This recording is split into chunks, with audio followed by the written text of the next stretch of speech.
ahí es donde crece la palabra. Yo tengo un registro aquí, y lo voy a leer para empezar, de todas de cómo, cuál era el crecimiento que registraban,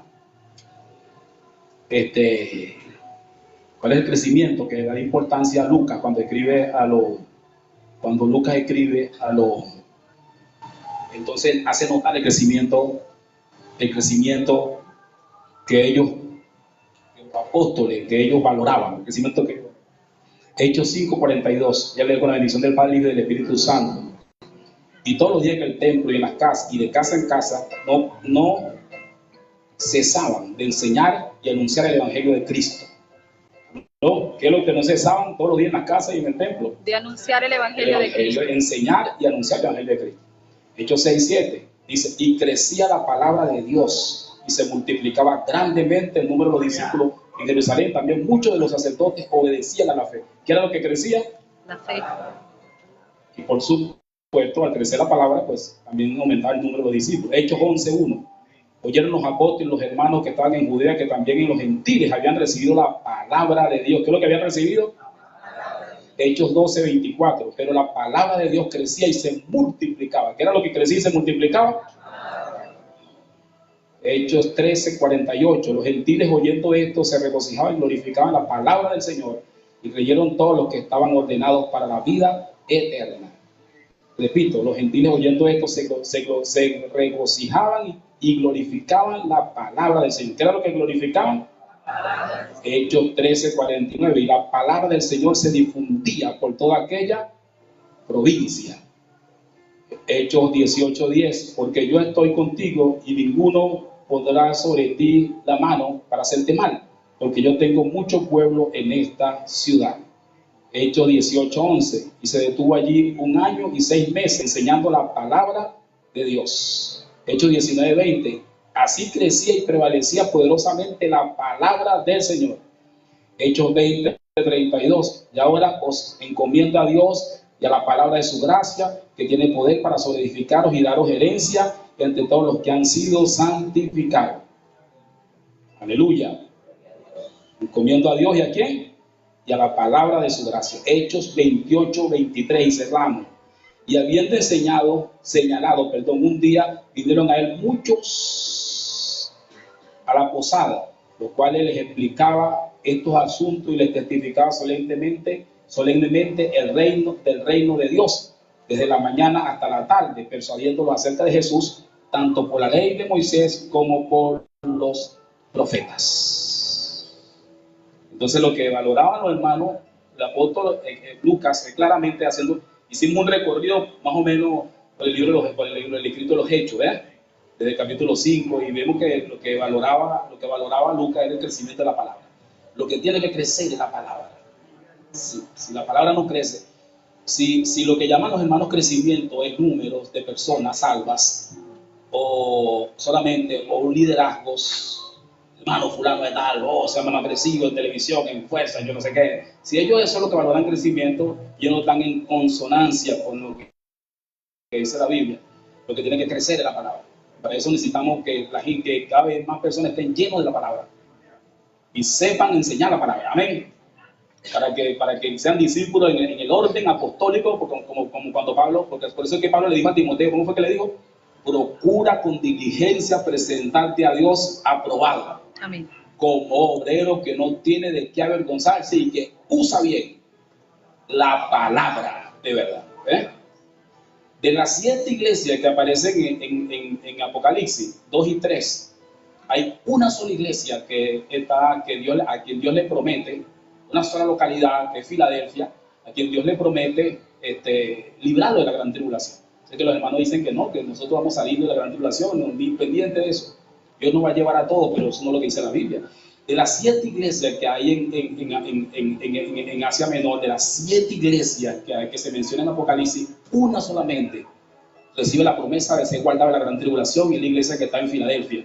Él dice, por cuanto has guardado ¿qué? Por cuanto has guardado la palabra de mi paciencia, yo también te libraré de la prueba que va a venir para probar a todos los que moran en el mundo. A Sardi no le dice así, A Saldi le dice, si no te arrepientes, vendré sobre ti el día que tú menos esperas y quitaré tu candelabro de su lugar si no te hubieras arrepentido. ¿Se fija? Entonces cuando el hermano dice, no, que sí, nos vamos a volar. No, no, no. No vamos a volar, no. Dios tiene que aprobarte. Dios tiene que aprobarte como iglesia, como persona. No amén, no sea amén. Y esa aprobación de Dios tiene que ver con la palabra. Que tú estés realmente sumergido, realmente metido en la palabra.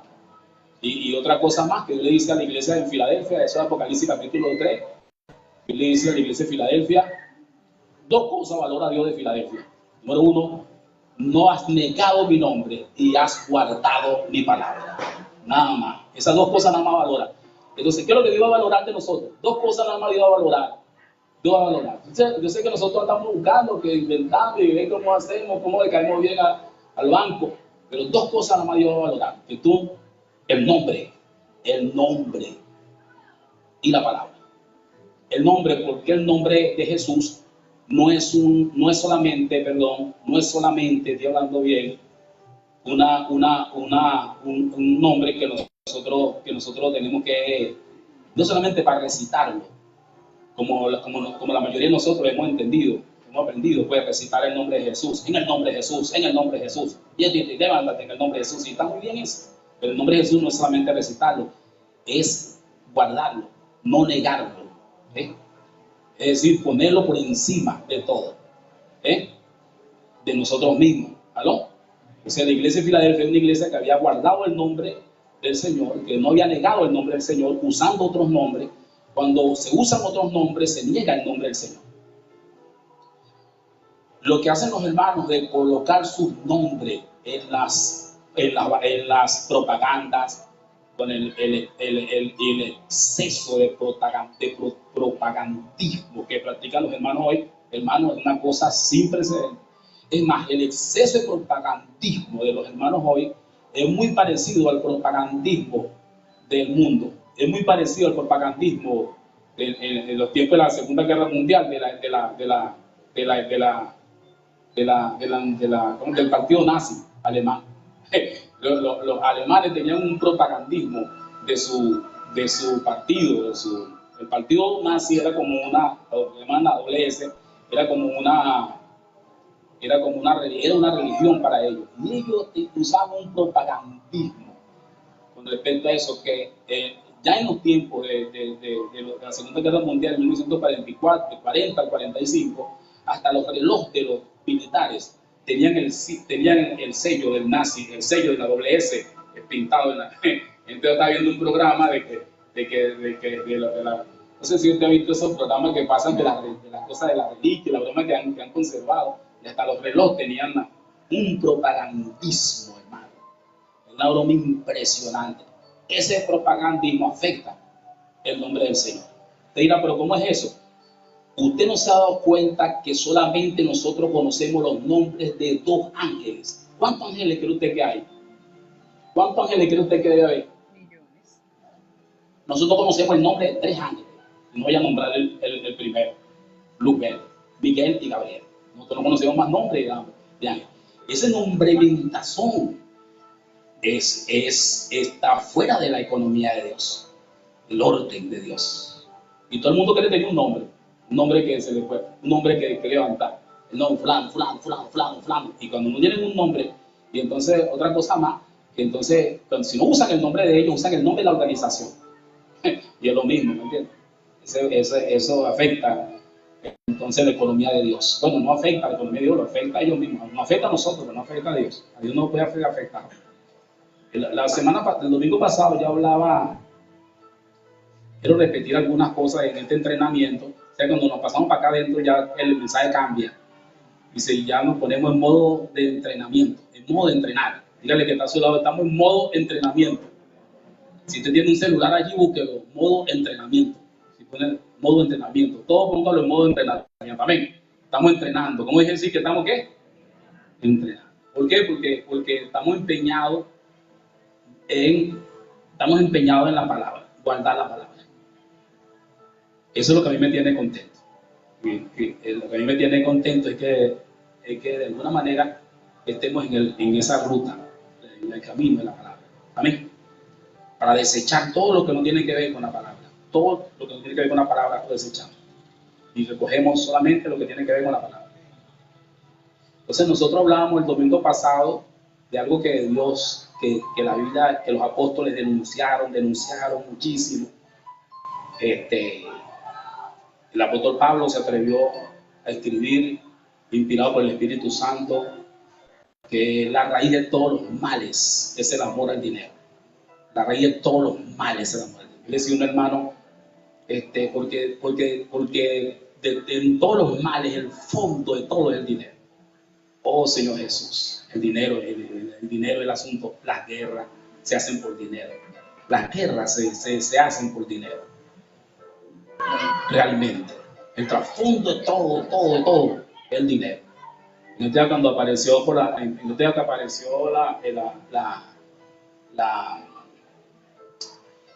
apareció la noticia fresquecita de que Donald Trump se volteó contra los nigerianos.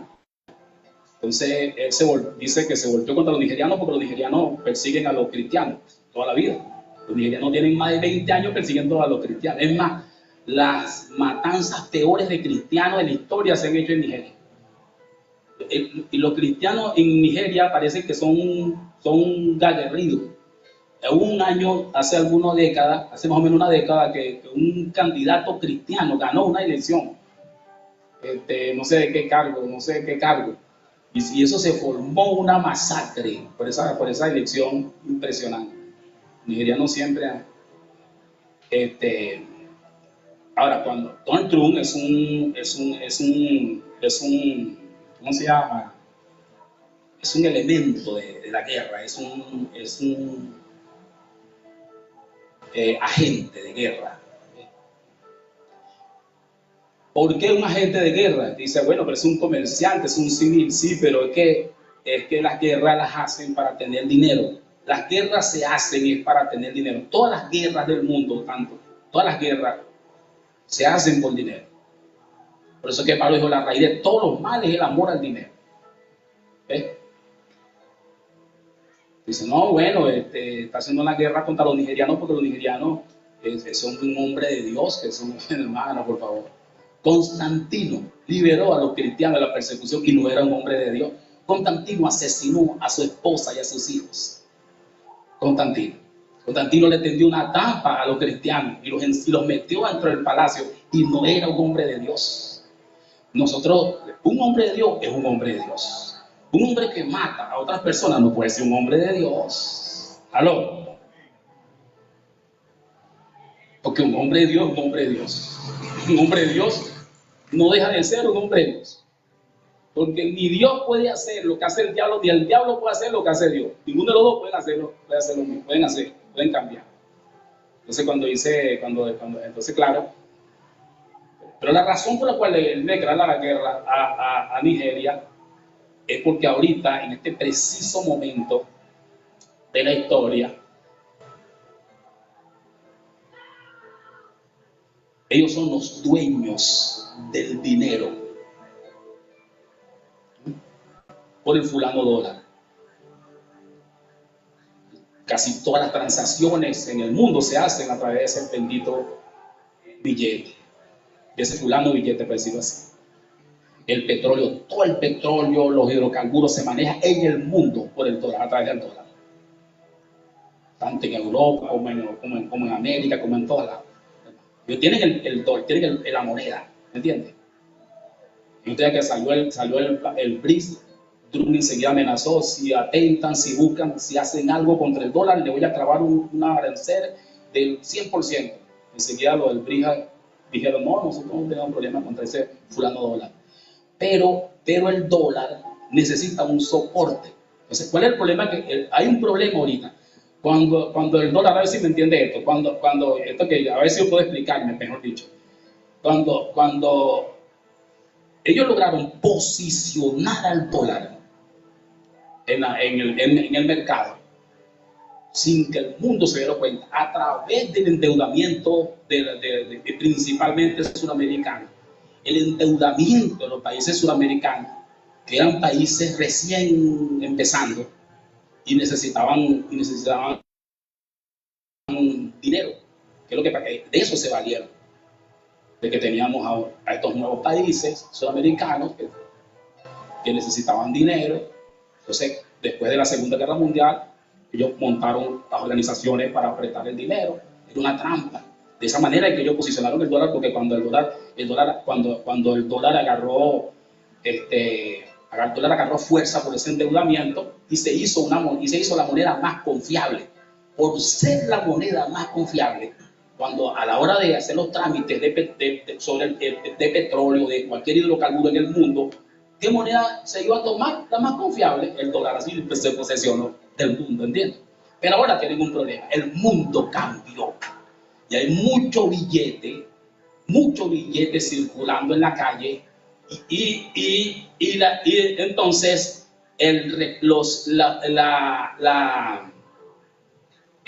como hay mucho dinero circulando en la calle, el mundo cambió y hay un crecimiento, una fuerza que están tomando los recursos naturales, que antes no valían nada.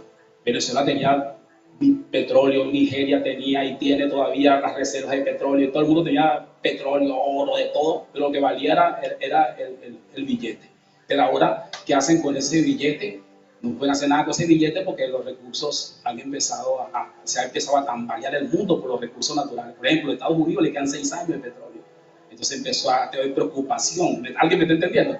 Entonces el billete comenzó a perder fuerza. Entonces ellos ahora quieren los recursos también, que antes no lo habían agarrado por el cuello como tenían que agarrarlo, pero ahora lo quieren, ¿me entiendes? Y eso es lo que ha formado las últimas guerras. La guerra del Líbano, la guerra de Irak, la guerra de Venezuela, la guerra de Nigeria, todas esas guerras son por recursos, están buscando los recursos. No sé si alguien me está entendiendo hoy. Están buscando los recursos porque tienen el billete, pero ahora les hacen falta los recursos. Tienen que tener las dos cosas, porque ahora no es como antes, que nosotros vivíamos encima de un pozo de petróleo, la reserva más grande del mundo, y estábamos buscando el billete, como que si necesitábamos billete. ¿Entiendes? Ahora como el recurso se agotó, entonces están tirando la mirada para donde está el recurso. Entonces este caballero está haciendo el mismo cuento que hicieron los anteriores emperadores del mundo. Los anteriores emperadores del mundo inventaron una guerra para poder hacerse de la riqueza. Estoy hablando del dinero. ¿Alguien me está siguiendo? Para hacerse de la riqueza. Como les estaba explicando yo hace unos días, hace un tiempo. La destrucción del templo judío en el año 70 después de Cristo fue porque el emperador en ese momento, el tal Tito Vespasiano, necesitaba los recursos para construir el Coliseo Romano, y entonces le declaró una guerra a los judíos para poder destruir el templo y robarse los recursos que habían allí. Y así sucesivamente. Las persecuciones, todo lo que había sido un asunto de recursos. Todas las guerras es por real, por dinero. Todas las guerras que se hacen es por dinero. Los más poderosos buscan dinero. El dinero, como dijo Pablo, es la raíz de todo lo malo. Por eso es que nosotros con la Iglesia de Dios tenemos que ser libres del dinero, absolutamente. Nosotros tenemos que ser libres del dinero. Amén. ¿En qué sentido? En el sentido de que, apóstol, usted está diciendo que el dinero no hace falta. Claro que sí hace falta. Nosotros tenemos que trabajar y organizar, cada quien tiene que tener su plan de inversión, de cómo sea para obtener dinero de trabajo, lo que sea, para tener el dinero que necesita. Pero la ambición, el deseo desmedido del dinero, esa mala conexión, como decía alguien en una oportunidad, que decían ellos y yo lo que estaban mal conectados, por cierto, con el dinero, eso es una cosa terrible, ¿me entiendes? Una cosa que puede destruir. Ahí hemos llegado como los líderes que olvidaron la palabra, se fueron de la palabra, se les olvidó el texto que dice que en los últimos tiempos vendrían gente que harían mercadería. Cuando Pablo advirtió a los hermanos, van a hacer mercadería de ustedes, van a tratar de traerlos por ambición. Pedro explicó a los ancianos que no debemos trabajar por ganancias. ¿Aló? ¿Alguien está aquí? Parece que se les olvidaron todos esos textos. Y entonces todo el mundo, más bien formaron un liderazgo inclinado hacia el dinero. Yo estaba viendo los medios de comunicación. Uno revisa esos TikTok y uno se ríe allí viendo las cosas A esos hermanos lo andan cazando un poco de influencers evangélicos chismosos que se la pasan en esa broma y metiéndole, y uno se ríe sacándolo allí. Y le descubren y le encuentran unas frases a uno, por ejemplo, en estos días estaba diciendo que era Guillermo Maldonado, que odiaba a los pobres. Es un pobre, mire, eso es lo peor, que no lo quiero ni ver ni cerquita, digo. No quiero por la gente acaudalada, rica, al lado mío. Cometen esos errores porque ya están preñados de la ambición, ¿me entiendes? Y ya entonces cuando la gente está preñada empiezan a cometer ese tipo de errores. Qué impresionante. Habiendo Dios advertido acerca del dinero. Mucho cuidado con el amor al dinero. Hermano, el espíritu del dinero es un espíritu maligno.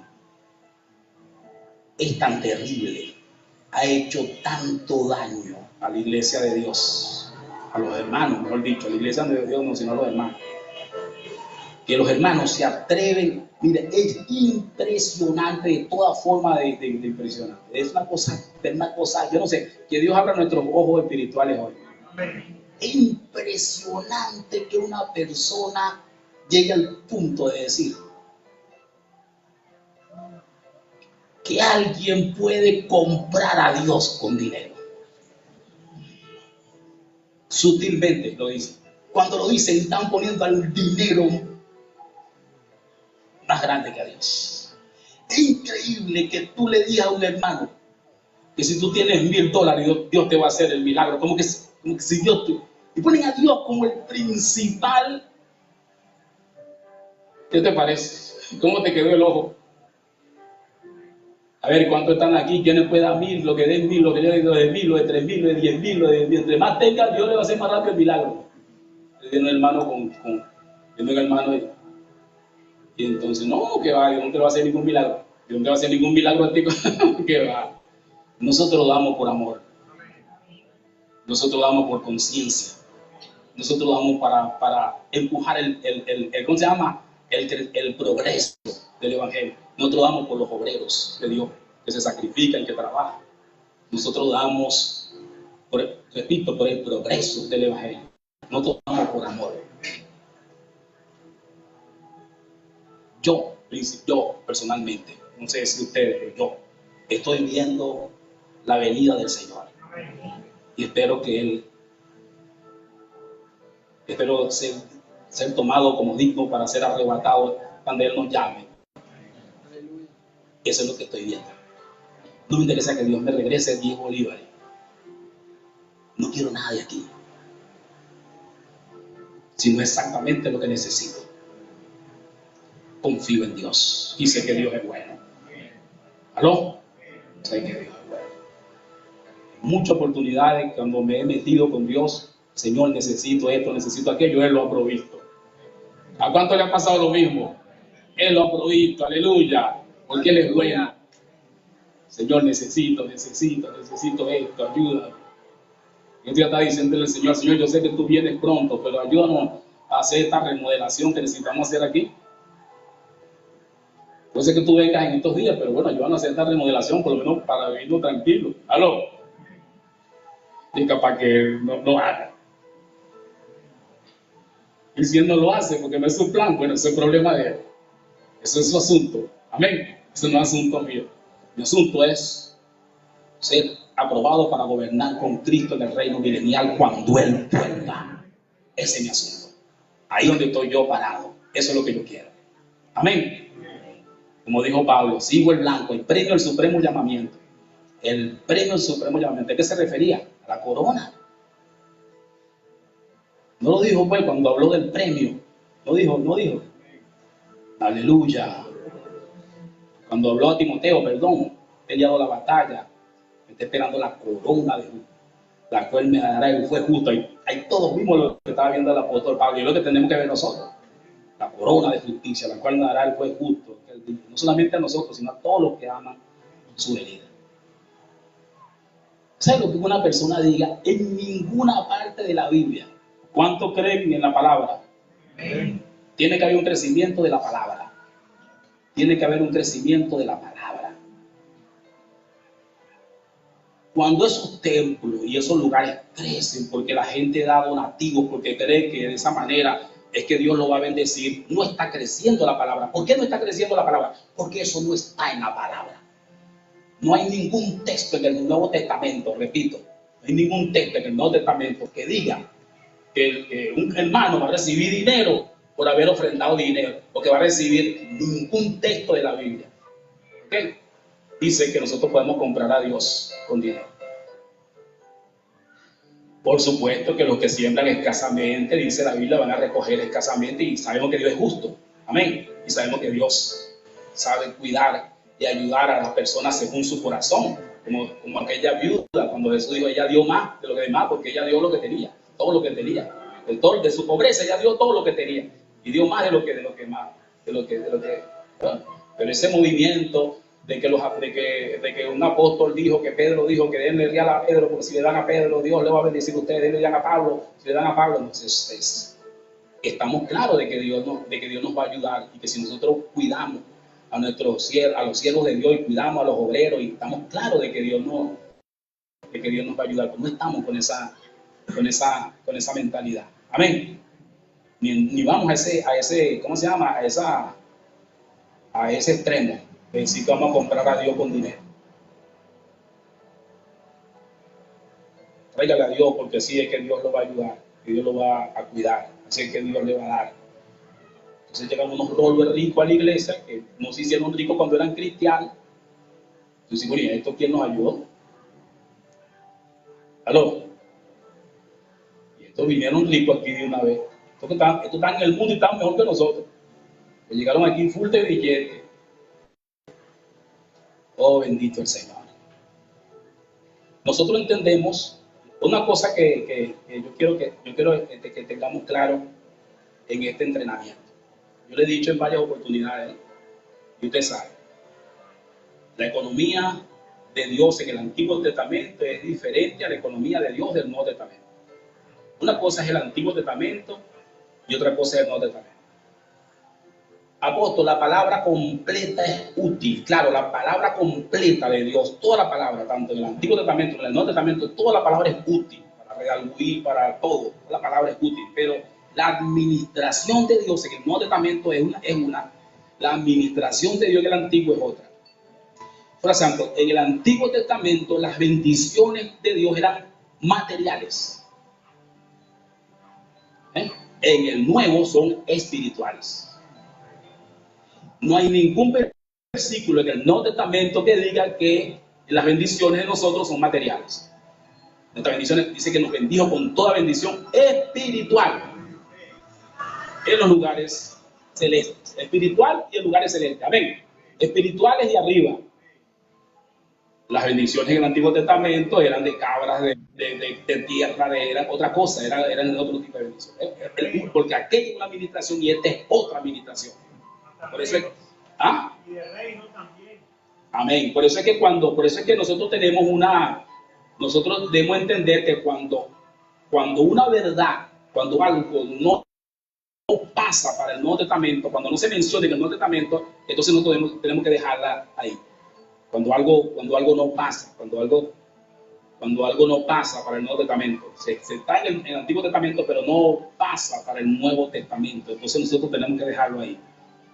Es lo que hicieron los apóstoles. Por eso es que los apóstoles, cuando empezó el movimiento material en la iglesia, vamos a ver si puedo explicarme con esto. Inmediatamente que los primeros discípulos recibieron el Espíritu Santo, en Hechos capítulo 2, inmediatamente en ellos surgió un espíritu de generosidad. Un espíritu de generosidad motivado por la enseñanza que ya traían de Dios en la antigua administración. ¿Alguien me está entendiendo?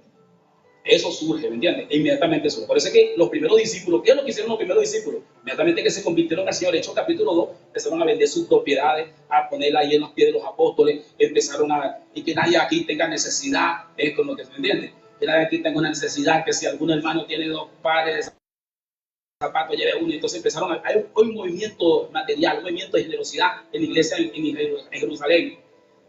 Cabe decir que esa iglesia en Jerusalén estaba compuesta de puros judíos. Porque hasta en ese momento, ni siquiera los apóstoles sabían, creían, habían creído que los gentiles podían ser dignos de pertenecer a la iglesia. ¿Qué le parece? Por eso es que de Hechos capítulo 2 a Hechos capítulo 10 hay 10 años. Pasaron 10 años para que los apóstoles entendieran que en una localidad gentil o en una localidad romana podía haber una iglesia. Porque ellos no entraban en la cabeza de que podía haber una iglesia en una localidad romana, en una localidad gentil. Ellos pensaban que el privilegio de la iglesia era solamente para los judíos. Entonces, claro, esos primeros judíos comenzaron ese movimiento. Ahora, ¿qué es notorio? ¿Qué es algo que no podemos ver? No podemos ver de esta situación, de este movimiento de ofrenda. Y entonces vino Ananías más adelante, primero Bernabé, y que era muy rico, tenía posibilidades y vendió todo, entregó, puso todo ahí en la pie los apóstoles, empezó la repartición y todo eso, y empezó. ¿Pero qué es notable con respecto a la administración de Dios que hicieron los apóstoles? ¿Quiénes llevaban la administración de Dios? Los apóstoles. Estaban en Jerusalén y llevaban toda la administración de Dios según lo que Dios le había dado, lo que Dios le había dicho, lo que Dios le había transmitido durante los 3 años y medio que tuvo con él, que tuvo Dios con ellos, Jesús con ellos. ¿Y qué hicieron los apóstoles? ¿Qué es curioso de todo eso? Que los apóstoles en medio de todo eso hacían ¿qué? Por eso es que cuando Ananías y Zafira se comieron la luz de tratar de engañar y de tratar de poner una ofrenda que no era realmente una ofrenda falsa, pues. Ellos dijeron, vendimos una propiedad y aquí está el precio. ¿Y cuánto la vendieron en tanto? Y era mentira, habían vendido la propiedad en otro precio. Y trataron de engañar y poner. ¿Qué fue lo que le dijo Pedro? Y entonces, ahí tenemos que pelar el ojo a eso. ¿Qué fue lo que le dijo Pedro a Ananías? Pedro le dijo, a ti nadie te pidió tu propiedad. Quiere decir que ese movimiento no era una exigencia de los apóstoles. ¿Alguien está aquí? No era una exigencia. ¿Por qué? Porque ya habían pasado a una administración donde no era lo material lo más importante. Eso lo sabían los apóstoles, pero la mayoría de la congregación, puros judíos, que venían de la vieja administración, de los 500 kilos de oro que había ofrendado David, de las riquezas, de las reparticiones, que venían de una administración donde Dios velaba para que la gente tuviera y comiera y llovió y tuvieron carne, tuvieron codornices. Ellos vienen de una administración donde Dios bendice materialmente, con material. Entonces cuando ellos vienen de una administración, entonces cuando aparece en la iglesia, ellos quieren seguir ese movimiento material. Pero los apóstoles hacen silencio. Y cuando Ananías se equivoca y se come la luz, ¿qué es lo que le dice Pedro? Lo primero que Pedro le dice a Ananías, a ti nadie te pidió tu propiedad. Tú pudiste haber guardado tu propiedad, porque a ti nadie te pidió tu propiedad. Quiere decir que los apóstoles no estaban involucrados en pedirle nada de esa forma a nadie. Es decir, que me pongo yo aquí, hermano, pues usted tiene 2 casas frente a una, eso sería un asunto mío, pero no de los apóstoles, no apostólica, no de la administración del Nuevo Testamento. ¿Alguien me está siguiendo? Eso sería un asunto mío. Entonces yo estaría actuando ¿cómo? ¿Fuera de qué? Fuera de la palabra. Y estamos diciendo que con la palabra y sin la palabra, y estamos diciendo que tiene que crecer ¿qué? El movimiento de Pedro. Hay un movimiento tremendo del pastor David ahí, y la gente están regalando, vendiendo, y la gente no, el que tenía 2 casas vendió una, y eso fue tremendo del Espíritu.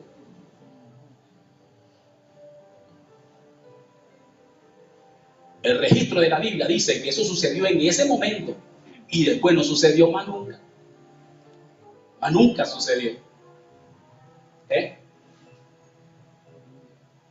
Adelante encontramos a Pablo recogiendo una ofrenda, por supuesto, en Asia para traer a los hermanos en Jerusalén.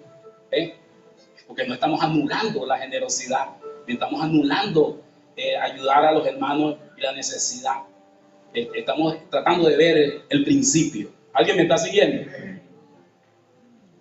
Y el principio, en este principio, nuestras bendiciones Y lo principal es lo espiritual, nuestra bendición espiritual. Pues si nosotros llenos de nuestra bendición espiritual, que es la palabra revelada, llenos de nuestra bendición espiritual, hermano, tenemos todo lo que nos haga falta, lo tenemos. ¿Cuántos creen que eso es así? Salud, sustento, abrigo, todo lo que nos hace falta lo tenemos. Ya nosotros con nuestra bendición espiritual, llenos de la bendición espiritual, pero tenemos lo principal con la bendición espiritual. Tenemos la revelación de Jesucristo. Aleluya. Y su aprobación. Gloria al Señor. Entonces nosotros nos damos cuenta de dos cosas. Ahora, yo decía algo.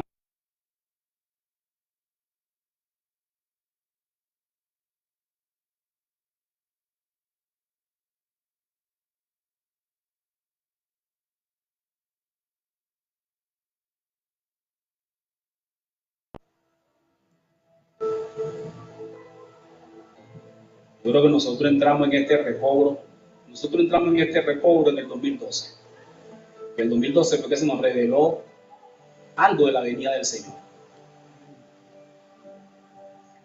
Y después del 2012, entonces vinieron todas las cosas que Dios empezó a hablarnos en el 2013.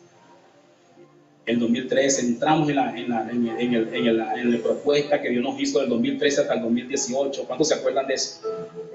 Y ya para el 2018, ya para el 2013 Dios nos habló y nos dijo que cuando vimos la revelación de la venida del Señor, Dios nos habló y nos dijo que a partir del 2018 solamente íbamos a hablar de la venida del Señor.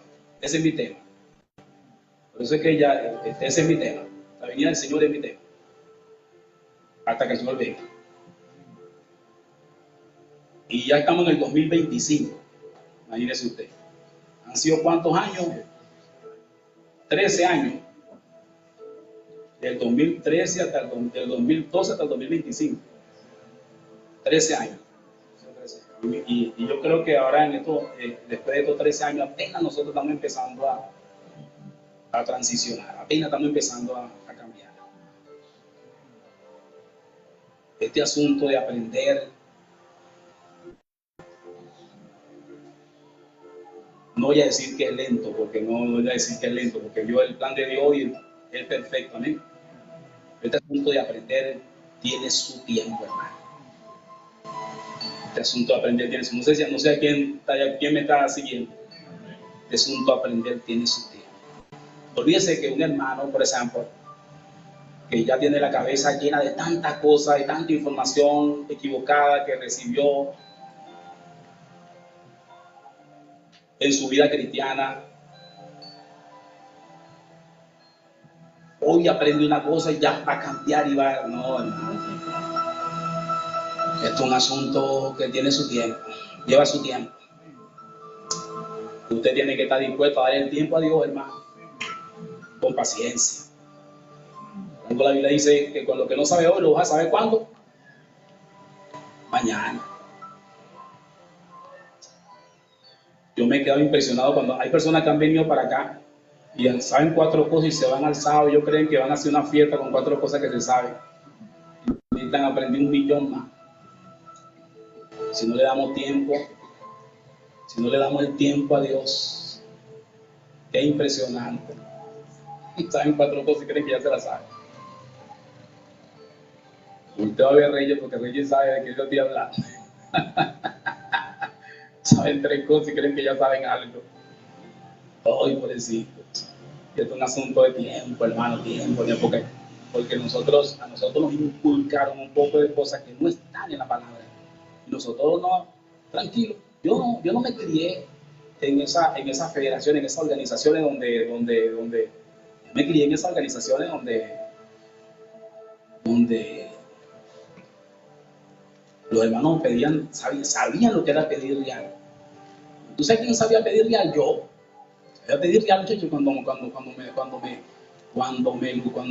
cuando necesitaba hacerlo, no me lucía. No, campeón, ¿vale? Yo como esos hermanos, hay un hermano de esos tan tremendo que que hay un testimonio de un niño que se tragó un bolívar, cuando existían los bolívares o las monedas. Un niño se tragó un bolívar y se le tragantó que, y entonces no hallaban cómo sacarlo, y ese le alboroto y la gente gritando y llevarlo para el médico. Cuando lo iban a sacar, una persona dijo, mira, lléveselo a los hermanos de ahí de la esquina. Y ellos sacan dinero. Entonces ellos llevaron al niño y el pastor habló con el niño botó el bolívar, lo sacó, lo convenció. Suéltalo, hijo, suéltalo, ese es para el Señor, suéltalo, Dios te va a multiplicar, te va a dar. Ahora es cuando tú vas a recibir, suelta ese bolívar. El niño y botó el bolívar. Ustedes se ríen, pero es así. Convence a quien sea. Mira, una vez yo me fui con un pastor para allá, yo voy a contar esto, para allá, era un aniversario, y me fui para Los Totumos. Y estamos en Los Totumos, eran como 10, 15 hermanos, eran pastores, bro, me invitaron, ellos venían de otra parte. David, nos encontramos en Los Totumos, yo me fui y nos encontramos allá en Los Totumos, yo estaba contentísimo. Compramos una jornada una ronda de cariño, un pescado del rojo, que es el más caro, lávalo si tienes ganado. Pargo, y el pastor, que era el jefe de la broma. Y ustedes van a ver ya lo que va a pasar aquí. Ya pasa algo grande. Y llamó al mesonero, ven acá. Nosotros te gastamos en Pargo rojo, te gastamos como yo no sé cuántos dólares. Y el hombre dijo, oye, muy bien, sigan viniendo, dice el hombre. Y él le dice, pero tú tienes que regresarme a mí los diezmos de esta venta, yo soy pastor. Y ahorita yo soy la autoridad aquí en Los Totumos. Y tú vas a tener que pagar los diezmos de eso aquí. Y el hombre se rió y se fue, pero cuando se fue el pastor le dijo, vas a tener que pagarlo, aquí te voy a esperar. Y el hombre regresó con real.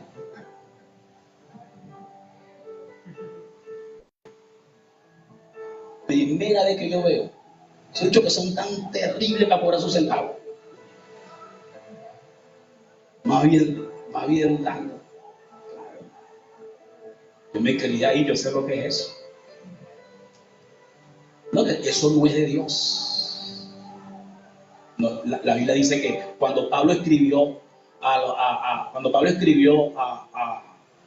la tercera carta de Juan, cuando Juan escribió a Gallo, recomendando a Demetrio, una de las cosas principales que dijo de Demetrio, que era uno de los maestros itinerantes, de los misioneros que viajaban, le dijo, mira, una cosa importante de Demetrio, léalo, la tercera carta de Juan, dice, no recibe dinero de gentiles.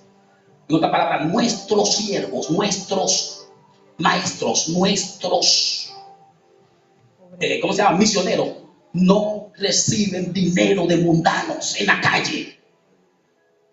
No la valemos de nosotros mismos o de los aportes que los hermanos hacen, pero no recibimos limosna de mundanos. Ahí está, tercera vez. Ahora voy a decir, con la palabra, sin la palabra, nosotros vamos a hacer algo que te... ¿Cómo va a crecer la palabra si ellos andan haciendo lo que les da la gana en la calle? Y como les funciona, lo siguen haciendo. ¿Cómo va a crecer la palabra? Crecen ellos, pero la palabra no crece.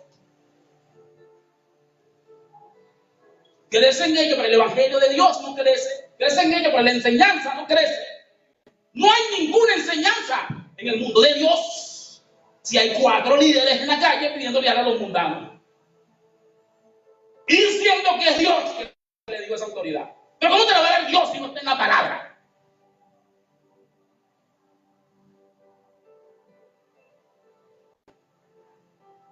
Otra cosa más, y voy con lo último, terminamos. ¿Cuánto terminamos? Otra cosa más. Con otro terminamos, pero este punto me dura como 2 horas. Dije que con esta terminamos, pero no dije que con terminamos, pero no dije tiempo. Solamente dije que con esto terminamos porque es el último punto, pero no dije tiempo. Yo dije que agarraron unas carteras ya y se casi se voltearon de una vez para la salida. No, yo no dije tiempo, yo dije que con esto terminamos porque este es el último punto. ¿Están aquí o se fueron? Lávalo si tienes ánimo. Fundar. Tú sabes que se puso muy de moda en los evangélicos. Eso empezó en el siglo XVI. Hasta el siglo XVI. Escuchen bien. La iglesia de Dios hasta el siglo XVI. Voy a ver si repito esto otra vez. la iglesia de Dios hasta el siglo XVI, o hasta el siglo XVI, o hasta el siglo XVII, o hasta mediados del siglo XVII, la iglesia de Dios nunca atribuía la fundación de una iglesia a una persona. Hasta el siglo XVI. Nunca. Hasta el siglo XVI nunca se atribuyó que una iglesia estaba fundada en un lugar porque una persona, un apóstol, una persona, un hermano la había fundado. ¿Aló? ¿Están aquí o se fueron? Bueno, voy a decir otra cosa, vamos a decirlo más limpio.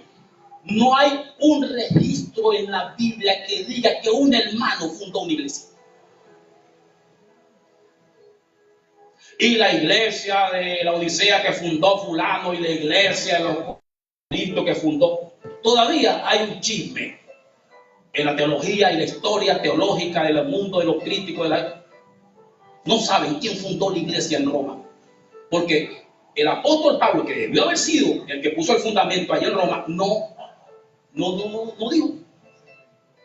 Lo que más se acerca es que los hermanos romanos que vivían en Jerusalén, repito, hermanos romanos que vivían en Jerusalén, cuando llegó la explosión a Jerusalén, se convirtieron al Señor. Cuando ellos se mudaron a Roma, ellos recibieron, ellos venían habían recibido la palabra en Jerusalén. Cuando llegaron a Roma, entonces debió haber sido, pero no está escrito, el apóstol Pablo quien haya puesto la directriz, pues, de qué tenían que hacer o qué no tenían que hacer los primeros hermanos, porque cuando Pablo llegó a Roma después del naufragio, que aparece en los últimos capítulos del libro de los Hechos, cuando él llega, después que pasa de Malta, él llega a Roma. En Roma salieron los hermanos esperando. Usted lo lee cuando lee el capítulo 28, el 27 del libro de los Hechos, se da cuenta que fueron unos hermanos, los hermanos en Roma, la iglesia estaba fundada, y fueron a recibir a Pablo amablemente. Eso es una muestra de vínculo. No sé si alguien está aquí hoy, que debió haber sido. Los católicos dicen que fue Pedro que fundó la iglesia, pero la Biblia no registra ni siquiera que Pedro haya ido a Roma. Va a empezar por ahí. Entonces, pero claro, ellos como pusieron a Pedro como el capataz de ellos y Roma, entonces dijeron que Pedro fundó la iglesia. Lo cierto es que en ninguna parte de la Biblia dice que algún hermano haya fundado una iglesia. ¿No le parece un poco raro eso a usted? ¿Por qué? ¿Por qué? Bueno, por la sencilla razón de que eso no es así. La iglesia la funda Cristo. Cristo es la piedra principal del ángulo.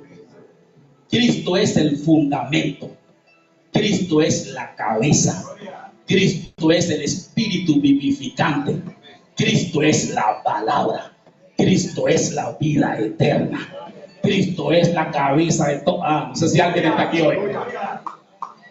Entonces, claro, los hermanos, la mayoría de los hermanos, toman el texto, que vamos a leer, por cierto. Un día hablando de tiempo. Los hermanos toman el texto cuando Pablo dijo: yo, como sabio arquitecto, puse un momento. Entonces,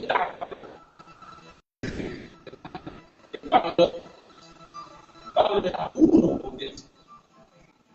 Y Pablo sabía la palabra de Cristo cuando Cristo le había dicho a Pedro, Mateo capítulo 16, que por cierto era la primera vez que se mencionaba.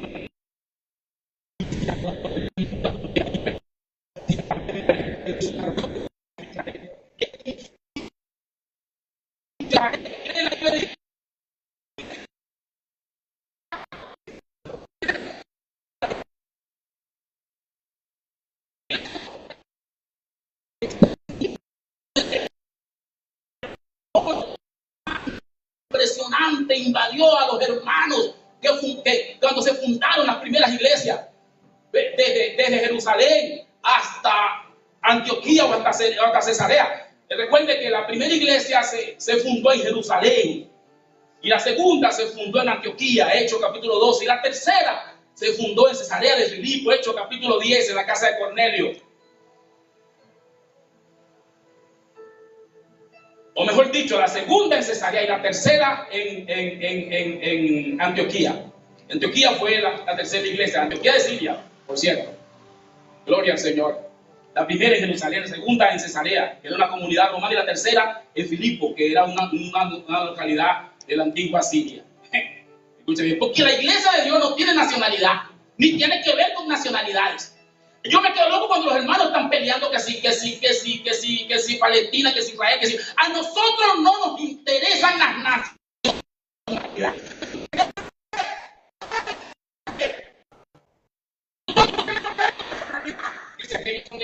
Que ellos son de Dios.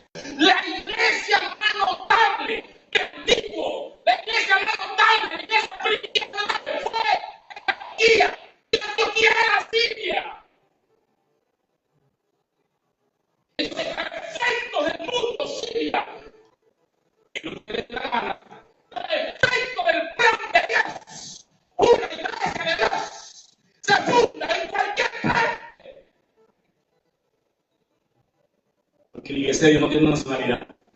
La iglesia de Dios.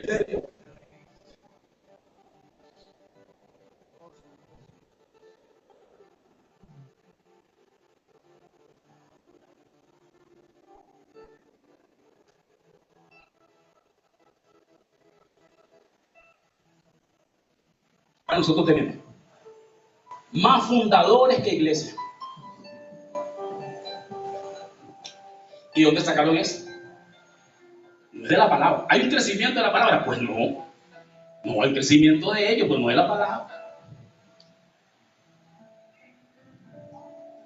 Fundadores. Mire, hermano, yo legalmente y públicamente, abiertamente, personalmente y en vida, renuncio a cualquier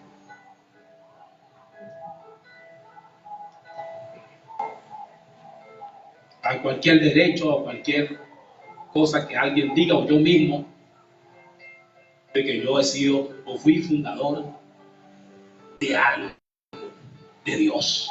O sea, Dios la funda él mismo. Yo soy un hermano mayor que está ayudando a sus otros hermanos a través de los dones que Dios me puso, hermano. Eso es todo. No, sí, ya. Cuando yo empecé aquí y no había nadie. En la esquina de allá. Allá en la esquina de allá, invité dos hermanos, los hermanos tocaron y yo aprendí. Ahí está, empieza. La primera conversión. Yo creo que como al mes de estar predicando se convirtió Yolaima. Aquí está Yolaima. Yolaima ha estado aquí en la iglesia desde que empezó la iglesia. Desde que empezamos. Entonces, Yolaima es la primera que se convirtió. Es un privilegio, ¿sí o no? Tener a la hermana Yolaima aquí con nosotros, la primera sí que se convirtió. Pero yo cuando se convirtió, yo mismo me quedé sorprendido. Yo pensé que no se iba a convertir nadie. Cuando se convirtió, yo dije, wow, un fenómeno. Por lo menos ganamos a alguien. Se convirtió Yolaima. Después se convirtió Carmen. Y así fuimos poco a poco. Yo fundé la iglesia de Dios. No, ¿cómo voy a fundar yo la iglesia de Dios? ¿Cómo voy a fundar yo la iglesia de Dios? Un hermano que Dios usó. A mí me predicó mi mamá. Entonces era fundador de mi mamá. A mi mamá le predicó su abuelo, Pedro María González. Entonces el fundador fue Pedro María González. Pedro María González predicaron fueron los canadienses. Entonces los canadienses fueron los fundadores. Los canadienses los predicaron fueron los ingleses. Y entonces los ingleses fueron los fundadores. Entonces los ingleses los predicaron los europeos que vinieron de. Y los europeos, ¿qué le predicaron los romanos? Los romanos y todos vamos a hacer una cadena hasta que lleguemos a Cristo. Lo que lleva a Cristo, va a decir, entonces él es el papá y el dueño, el fundador de todas las iglesias, porque él fue el que empezó.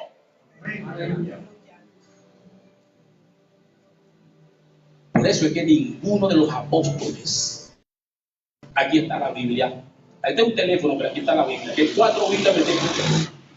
Por eso es que en ninguna parte de la Biblia, jamás un apóstol dijo que había fundado algo. Jamás. Es más, ninguno. Lo que Pablo dijo fue: yo prediqué. Sí, prediqué. Es más, Pablo, el apóstol Pablo, ya lo vamos a leer, por cierto, el apóstol Pablo aclaró el punto a los corintios. Porque hay dos cosas allí que quiero tomarme mi tiempo para que lo veamos. Pablo aclaró el punto a los corintios, en la disputa de que ellos, ¿saben? Los corintios en su división, Los corintios tenían la iglesia de los corintios, una iglesia de muy mal estado. Estaba tan mal estado la iglesia de los corintios que cuando Pablo escribe, en el capítulo 3 de la primera carta que Pablo escribe a los corintios, aparecen los tres estados, en los primeros 3 versículos del capítulo 3, aparecen los 3 estados en que estaban los corintios. Estaban en un estado almático, estaban en la carne y eran carnales. Eso parece que fuera lo mismo, pero no es lo mismo. El alma, estaban en el alma, estaban en la carne y eran carnales. De todos esos 3 estados, el peor es estar en la carne. Porque un hermano puede ser carnal, pero una cosa es ser carnal y otra cosa es estar en la carne. Son 2 cosas muy diferentes, parecen igual, pero son muy diferentes. Un hermano puede manifestar acciones carnales. Ya lo vamos a leer. Estoy haciendo una ahí para que después lo leemos y lo entienda mejor. Un hermano puede hacer acciones carnales, de aquello, del otro, de celos, de contienda, son acciones carnales. Pero cuando un hermano está en la carne, porque cuando está en la carne, porque está muerto. Cuando la Biblia dice que está en la carne, porque es carne, no hay forma de tratar. Por ejemplo, cuando Dios dejó de tratar con el ser humano, dijo, porque el hombre es carne, ciertamente el hombre es carne. O sea, no hay entendimiento. Y así estaban los corintios. Una parte de los corintios estaban en la carne, o sea, no había forma de que entendieran la revelación. Otros eran carnales y estaban más salvables porque practicaban cosas malas, pero podían. Y otros eran hermanos almáticos, pues estaban soportados en su orgullo, en su ambición, en su envidia, ese es el alma. Entonces el grado de los corintios era terrible. Y Pablo, debatiendo y hablando con los corintios el asunto de la iglesia y de la división que ellos tenían, les explica lo siguiente con respecto a su trabajo como apóstol. Dice, señores, y usted lo ha cantado varias veces, dice, señores, entiendan esto, yo sembré, yo lo que hice fue sembrar y Apolo regó. ¿Aló?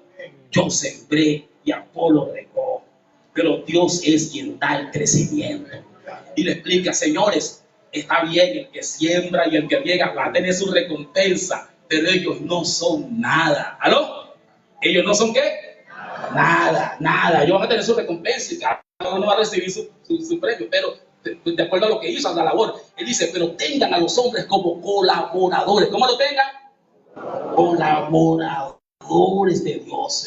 Y entonces ahora sí vamos a leerlo, porque ahora sí lo entendé más fácil junto conmigo. ¿Están aquí o se fueron? Ahora sí, nos quedan 8 minutos. Nos quedan 8 minutos y nos vamos. Gloria a Dios. No empiece a contar. Dice, voy a leer el capítulo 3 de Pablo a los Corintios. Primero, carta a los Corintios, capítulo 3, verso 1. Y yo, hermanos, no pude hablaros como a hombres espirituales, sino como a carnales, sino como a carne. Repito. Y yo, hermanos, no pude hablaros como a hombres espirituales, sino como a carne. ¿Como a qué? Como a niños en Cristo. Podía beber leche y no alimento sólido, porque aún no erais capaces de recibirlo, pero ni siquiera sois capaces ahora, porque todavía sois carnales. Ahora dice carnales. Pues habiendo entre vosotros celos y contienda, ¿no sois carnales y andáis según lo humano? Porque diciendo el uno, yo soy de Pablo, y el otro, yo soy de Apolo, ¿no sois hombres de la carne? A ver, ¿quién fundó la iglesia aquí? Cristo. Bueno, ese quiere decir David. Entonces ustedes son de David. Los de David. ¿Y los de allá de quién son los de quién? Los de Puerta. ¿Y los de allá? Los de Bejarano. ¿Y los de acá? ¿Y los de? Y bueno, un fenómeno. Esto es increíble. Entonces repartieron la iglesia. Estos se olvidaron de la palabra. Claro que no hay un crecimiento de la palabra. Hay crecimiento de los líderes, pero no hay un crecimiento de la palabra. Pero es que nadie sabe nada de la palabra. Y si supieran de la palabra, y lo dijeran en un púlpito, yo vengo de la iglesia Rocío Duncan y mi pastor es fulano de tal. Si ellos conocieran la palabra, no se presentaran así. Pero si ellos conocieran la palabra, saben que un hermano no tiene autorización para decir que es de otro. ¿Se fueron o están aquí todavía? Pero ellos no conocen la palabra. Ellos saben pegar 4 gritos y lo que le dice el pastor que está allá adelante. Pero si conocieran la palabra, pero es que tiene que haber un crecimiento de la palabra. Si hay un crecimiento de la palabra, hay un crecimiento de Dios. Es un crecimiento genuino. ¿Qué pues es Apolo? ¿O qué es Pablo? Ministros por medio de los cuales habéis creído. Yo sé, y eso según lo que cada uno de ellos concedió, a cada uno de ellos concedió el Señor. Yo planté, Apolo regó, pero el crecimiento lo ha dado Dios. Así que Ni el que planta es algo, ni el que riega, sino Dios que da el crecimiento. Ahora bien, el que planta y el que riega, uno son. Pero cada uno recibirá su propia recompensa conforme a su propia labor. Porque nosotros somos colaboradores de Dios. Y vosotros sois labranza de Dios, edificio de Dios. A ver, ¿quién es más importante? ¿El edificio o el obrero que está construyendo el edificio? No, imagínese usted. Conforme a la gracia de Dios que me ha sido dada, yo como sabio arquitecto puse el fundamento y otro edifica encima, pero cada uno mire cómo sobreedifica, porque nadie puede poner otro fundamento que el que está puesto, el cual es Jesucristo. Y si sobre este fundamento alguien edifica oro, plata, piedras preciosas, madera, hierba, hojarasca, la hora de cada uno se hará manifiesta, porque el día la declarará, pues por el fuego se os revelará, y la hora de cada uno, la cual sea, el fuego mismo la probará. Si permanece la hora de alguno que sobreedificó, que ¿qué? Recibirá recompensa. Si la hora de alguno es consumida, él sufrirá pérdida, pero él mismo será salvo, aunque así como pasado por fuego. No, quisiera quedarme aquí medio día más, pero vamos a seguir. Amén. Salvo, pero como pasado por fuego. Diga, eso es tremendo ahí. Salvo, pero como quien pasa por fuego. Bueno, ¿qué es eso? Soy llamado, sí, medio quemado. Caos, gloria a Dios. Negro, aleluya. ¿No sabéis que sois templo de Dios y que el Espíritu de Dios mora en vosotros? Si alguno destruye el templo de Dios, Dios le destruirá a él, porque el templo de Dios es santo y eso es lo que sois vosotros.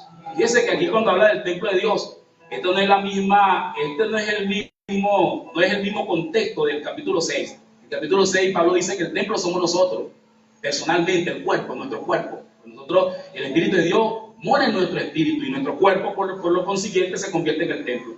Pero acá cuando habla del templo, en este capítulo 3, se refiere a la iglesia. ¿Aló? Se refiere a la iglesia local, al colectivo. Nadie se engaña a sí mismo. Si alguno entre vosotros se cree sabio de este siglo, hágase necio para que llegue a ser sabio, porque la sabiduría de este mundo es necedad para con Dios. Aquí no vale sabiduría. Cuando habla de los sabios de este mundo, Pablo se refiere a los judíos y a los griegos. Los judíos y los griegos tenían un problema grave. Los judíos se entraban de sabios porque eran judíos, pues, porque tenían la religión judía, porque ellos eran ellos se creían que entonces ellos querían apabullar a los demás porque tenían conocimiento, pero Pablo le manda este mensaje explicándole que no son nada, ni ellos ni los griegos. Los griegos que siempre se apoyan en su filosofía, los judíos se apoyan en el judaísmo.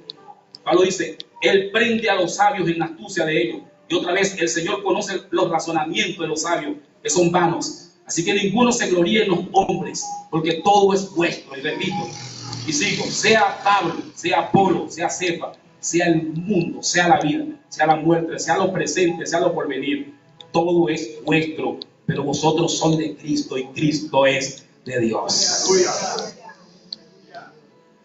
Entonces, hermano, ¿de quién son ustedes? Yo pensé que me iba a decir que eran de David. Pero ¿cómo es que ustedes son de David? David es de ustedes. Ustedes son los dueños de David, no David es dueño de ustedes. Ellos cambiaron el modelo de Dios y se colocaron ellos como los dueños de la iglesia, pero más bien la iglesia era dueño de ellos. Yo vine por aquí porque yo vengo de allí y estoy bajo la cobertura de Guillermo Maldonado. No es al revés. Es Guillermo Maldonado que estaba en la cobertura de nosotros. Todo es de nosotros. Y nosotros somos de Cristo, el colectivo. Y Cristo es de Dios. El orden bíblico. Ah, no, bueno, yo soy de fulano. Claro, porque han crecido en su ministerio, han crecido en su liderazgo, han crecido en su individualidad, han crecido en su fuerza, han crecido en su dominio, han crecido en sus números, pero no ha crecido la palabra de Dios, porque si hubiera crecido la palabra de Dios, entonces todo el mundo estuviera claro. Y necesitamos, estamos en la recta final, ahora sí me quedan un minuto, estamos en la recta final, y escuchen bien, estamos en la recta final, y Dios va a arrebatar pura gente que esté bien clara, caballero, en la palabra, porque Dios va a arrebatar la palabra, tal cual como lo recité, que dice Apocalipsis 3:10, por cuanto has guardado la palabra de mi paciencia. ¿Por cuanto qué? Yo también te libraré de la prueba que va a venir para el mundo. Yo te voy a librar por cuanto has guardado la palabra. Dios no va a arrebatar a nadie que esté oscuro. Nadie en oscuridad se va a ir, va a ser arrebatado. Nadie en oscuridad va a ser arrebatado, repito. No hace mucho, yo hablaba hoy con mi hermano, que siempre estábamos hablando, y mi hermano me decía, un hermano que está en otra localidad, él me decía, tú eres tremendo, yo creo que cada vez tenemos que renunciar a la vida del alma. Yo le dije, te lo voy a poner más sencillo. Ningún hermano que no haya vencido la vida del alma va a ser arrebatado por el Señor. Ningún hermano almático de la carne o carnal va a ser arrebatado por el Señor. Ningún hermano niño que no va a ser arrebatado por el Señor. Por eso dígale al que está a su lado, tenemos que reconciliarnos con la palabra, meternos en la palabra. Y no sé, creo que alguien ahí eso va a dividir, esto toma tiempo, esto es poco a poco, esto se va digiriendo poco a poco. A ver, usted se comió toda la comida con que iba a crecer toda su vida, se la comió esta mañana, se la comió el año pasado, se la comió antier, no, tiene que ir comiendo todos los días, ¿no así? A ver o no ven, así mismo la palabra, por eso el texto dice, cuando el Señor le enseñó a los hermanos a orar, a los discípulos a orar, le dijo, tienen que orar así, Padre nuestro, que estás en los cielos, santificado sea tu nombre, venga a nosotros tu reino. El pan nuestro de cada día, dándolos hoy. Hay una porción de Dios que tenemos que ir comiendo poco a poco para ir creciendo. Ese pan de Dios son los nutrientes, la vida eterna que Dios va infiltrando en nosotros, metiendo en nosotros a través de la palabra revelada, gloria al Señor, y la palabra limpia, revelada, no adulterada, gloria al Señor, la palabra que tiene los nutrientes para ir creciendo. Yo hace mucho decía, el año pasado, por cierto, en un mensaje yo decía, ningún hermano jamás que no esté nutrido de la palabra de Dios puede vencer. No puede vencer un hermano. Es como meter un boxeador. Es como meter un boxeador a pelear por una pelea de campeonato mundial. Después de haber estado un mes sin comer. Después de haber estado 4 meses sin comer. En estos días yo supe, por fin supe, por qué Roberto Manepide Durán pierde esa pelea famosa con el campeón. En ese tiempo el flaco ese era tote, Thomas Hare. Thomas Hare le metió un solo catequieto y casi lo durmió, lo dejó ahí tirado en el pie, pegó la venda del piso de lo desmayado que cayó.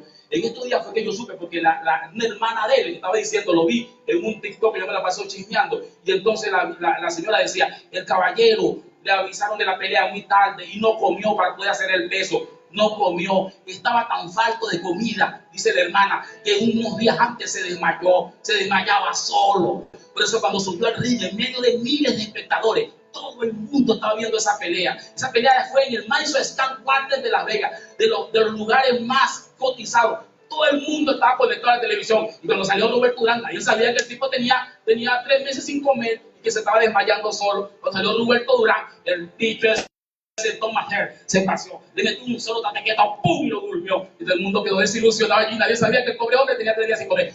Nadie va a vencer si no ha comido la palabra de Dios. Por eso es que el crecimiento tiene que ser un crecimiento de la palabra de Dios, porque la palabra de Dios es la que va a traer los nutrientes a los hermanos, para que los hermanos puedan vencer tanto la vida del alma, como la vida del diablo, como la vida del mundo. Todo lo que el hombre de Dios tiene que vencer, solo lo puede vencer a través de la palabra de Dios, porque la palabra de Dios es la que tiene los nutrientes. Amén. Para hacerlo vencer. Vamos a estar sobre nuestros pies un minuto, por favor. Aleluya. Gloria al Señor. Si alguien quiere profetizar, tiene tiempo. Ayúdame, hermano. Ayúdame. Si alguien va a profetizar. Hermano santo, profeta. Aleluya. Profeta del Señor. Uno, por favor, no te haya pena. Gracias a todos por estar conectados. Recuerda cada vez que nos conectamos poder interactuar dentro del live para que el algoritmo lo pueda potenciar. Usted que está viendo, diga amén, aleluya, aplaude en la pantalla, comparta con otras personas y de esa forma alcanzaremos a más y más personas durante el live. Hemos finalizado el día de entrenamiento. Seguimos comiendo y creciendo en la palabra. Hace como un trigo. Y sabemos pues que el trigo es una planta de ciclo corto, ¿verdad que sí? Ciclo corto, trigo. Bueno,